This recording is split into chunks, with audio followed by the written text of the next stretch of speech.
Welcome, ladies and gentlemen. My name is Killer, and I'm bringing you another preview of Marine Arena 2.5 and explaining some of the new changes that were made. All of the changes can be found online on the website marinearena.info. I will post a link in the description. It's a great place if you're trying to learn anything about Marine Arena, from US, EU, C, new 3.0. Not much happening there yet, but that will take off eventually. And off-topic forums. If you go into the US Gateway, I'm from the US, or I'm from North America, I should say, you have your US leagues, tournaments, and scrims. The leagues are a new thing that are coming. Strategic minds, bug reports, suggestions, complaints, general discussion, changelog. Changelog will be updated shortly for the new patch. Right now it's under suggestions and complaints, and it's the new Marine Arena update. Here you have pretty much everything that's getting changed. You can see it's a very large list of things that are being changed, and what I'm going to focus on right now is the HT-Archon. So you can read through these if you like. Reduce the life from 2 to 200 from 300. Reduce the life per level to 25 from 45. Reduce the shields per level to 75 from 95. Feedback now drains 30 energy at level 0, which increases by the function x plus 10 to the power of 1. Times 1.25 per level to max at about 330 energy at a level 7. Tassadar.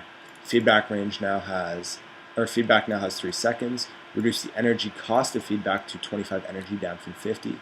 Storm and fungal separate as per Jostlin's thread.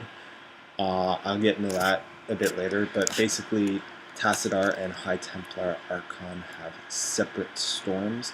Mind Control reduced from 6.25 seconds to 4 seconds.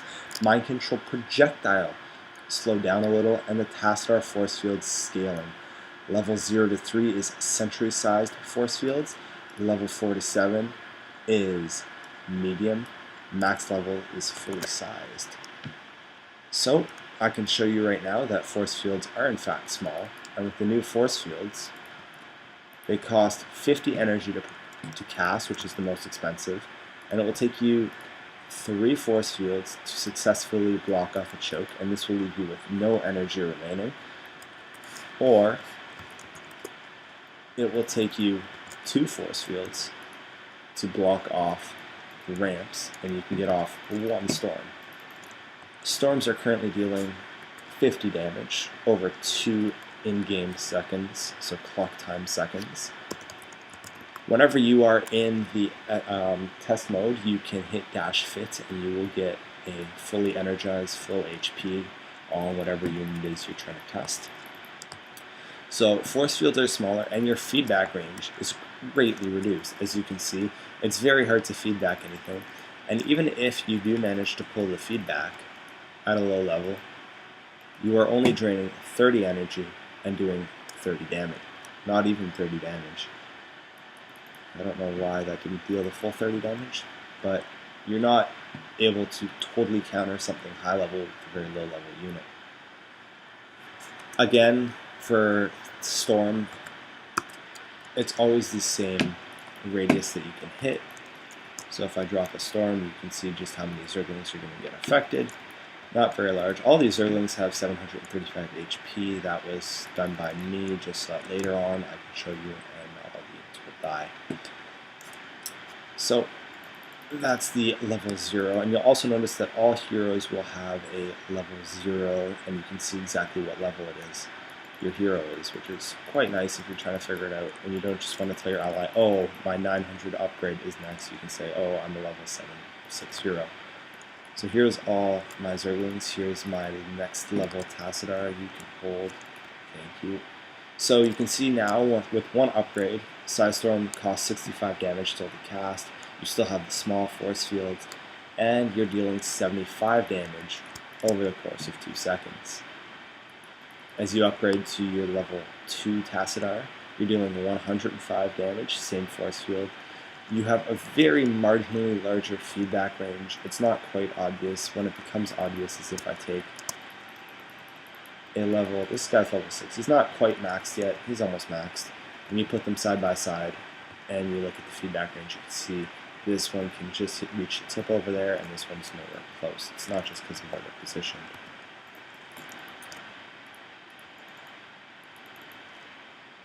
So you get slightly more, and you also get an increase in move speed. So when you're level 0, you have a very slow move speed of 5. You then get 5.17 up to 5.34, and it goes up by 0.17 per level to the point where you get to move at a decent speed.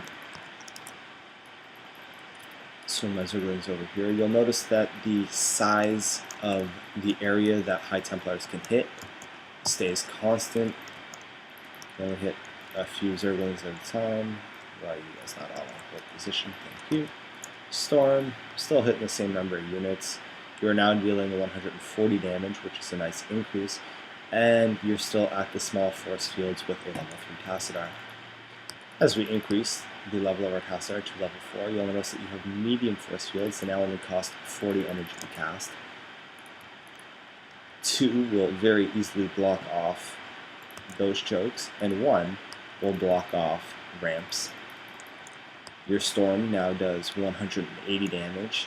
So you'll also notice that you're regenerating energy with your storms. It becomes more efficient as you upgrade your tassadar level.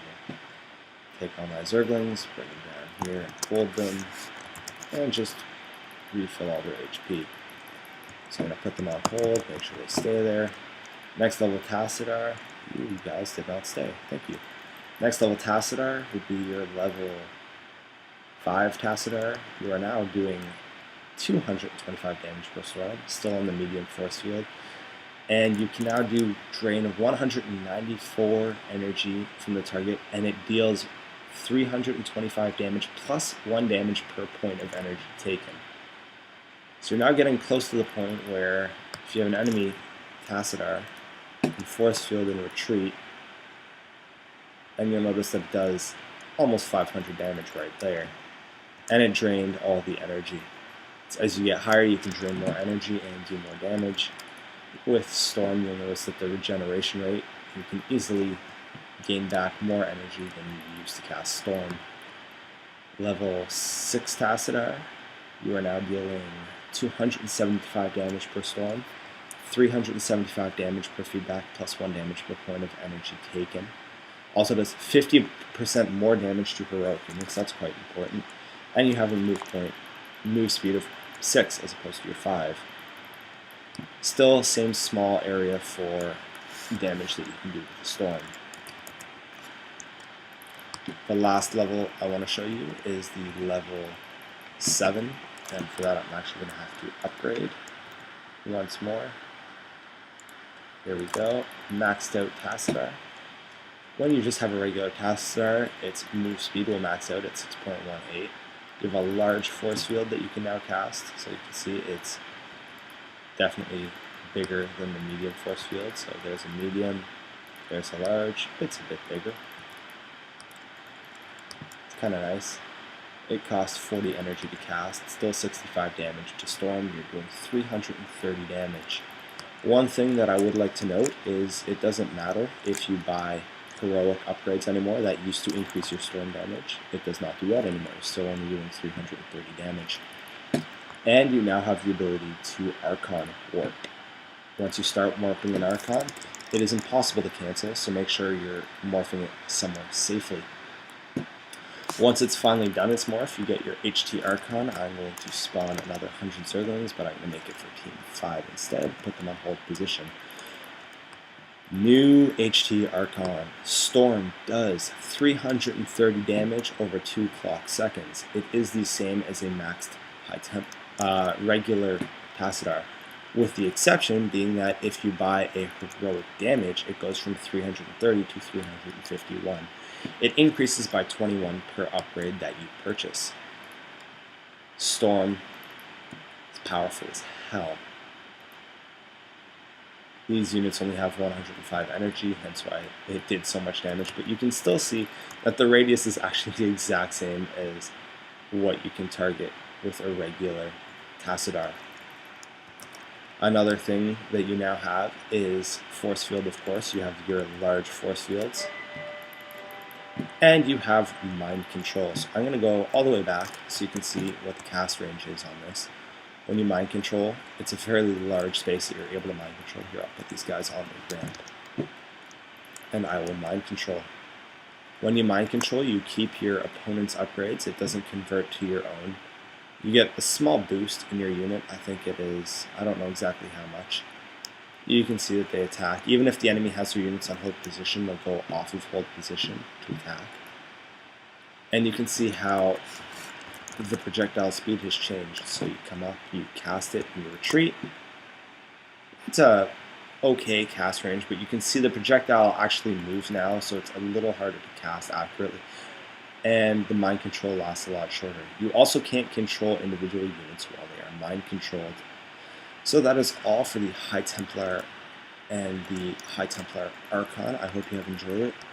One last thing before I go is force fields on an Archon. You can actually walk through them. This is really good. Let's say I'm running through the middle and the enemy targets my Archon. I can actually just drop a force field and chill right in the middle. And there's nothing they can do about it. That is all, guys. As usual, I will post the links in the description. If you liked the video, feel free to give it a thumbs up. I really appreciate it. Leave comments. I do read over all comments that are left. And let me know what you want to see in the future. And go on the forums, check them out. Become an active member. Everyone is listened to on the forums.